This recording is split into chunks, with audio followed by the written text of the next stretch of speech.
They had terrible lives, but now their life was even worse.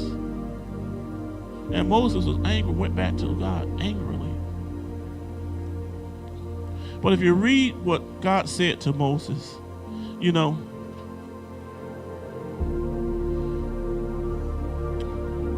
and we're not going to read it, but in Exodus chapter 4, you know, God had to stop Moses from complaining.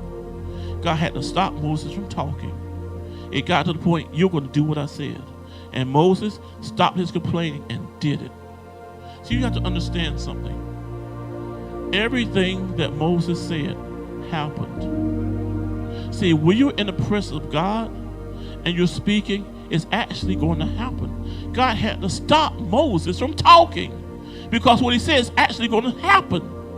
So what happened was then, when Moses came back after everything blew up and didn't happen, now God can work because he cut off his words. See, when you're in the presence of God, it's a different place. When you're speaking in the presence of God, amen?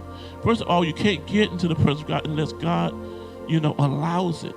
But when you get in the presence of God, miracles, signs, and wonders, they happen.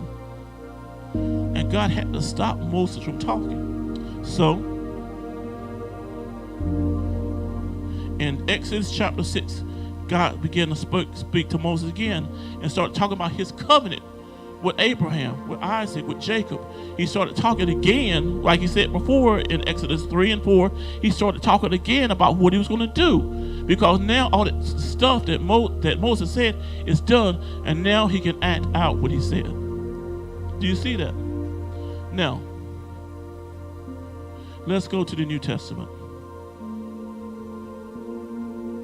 We're going to go to Matthew chapter 25, verse 14. And this is where you have understanding. Let's all turn there. Because God's going to change you from receivers to achievers tonight. From receivers to achievers. From receivers to givers. Because you're going to understand the process. You're going to understand how it works. Amen? Now,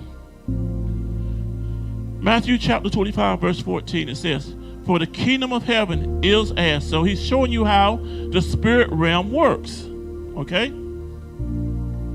"For the kingdom of heaven is as a man traveling unto a far country." We're going to take our time, okay?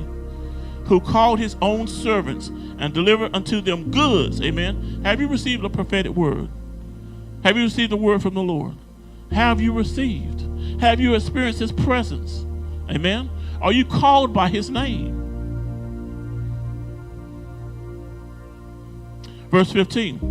"And to one he gave 5 talents, to the other 2, and to the other 1, every man according to his several ability.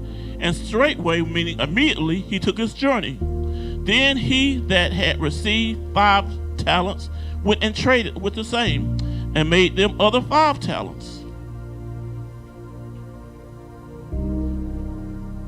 And likewise, he that had 2, he also gained 2.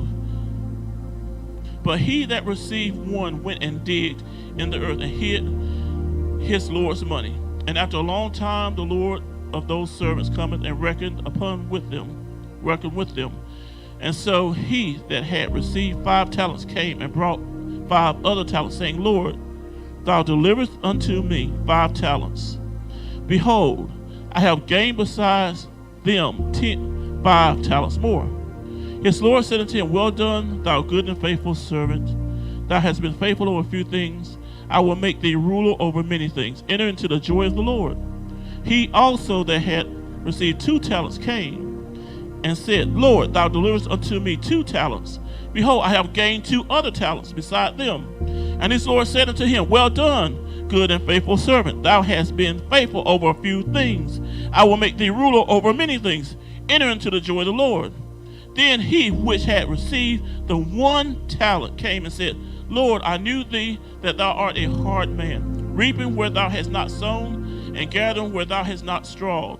I was afraid, and went and hid thy talent in the earth. Lo, there thou hast, that is thine. His Lord answered and said unto him, Thou wicked and slothful servant, thou knewest that I reap where I sowed not, and gather where I have not strawed.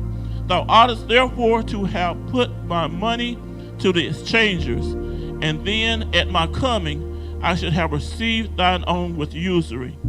Take therefore the talent from him, and give it unto him which hath 10 talents. For unto everyone that hath shall be given, and he shall have abundance. But from him that hath not shall be taken away even that which he hath.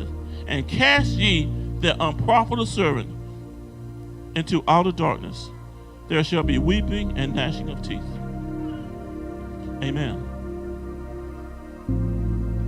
So the Lord is showing you how the spirit realm works. Amen. This is a spiritual law, okay? And it cannot be broken. It's a spiritual law. It says, look, it says, for unto everyone that hath shall be given, and he shall have abundance. But from him that hath not shall be taken away even which he hath. So we're going to, now, you have your events of your life, your history. Amen. I don't know if you have 10, 12, or 13 events, but can you underline, and you can pass out a marker or whatever, or you do it on a piece of paper. Underline the blessings of the Lord. Underline when God came through for you. Underline a miracle that God did. I'll give you time to do that. Oh, all of them. Just go through all of them, and just, in other words, let's say if you have 20 things. 1 was the move of the Lord. 2 was the miracle. Maybe 1 out of 5 was a blessing. Maybe 10 was, something. Highlight the things that God has done in your life. It depends. If you have a highlighter, highlight it. If you don't have a highlighter, underline it. Woo!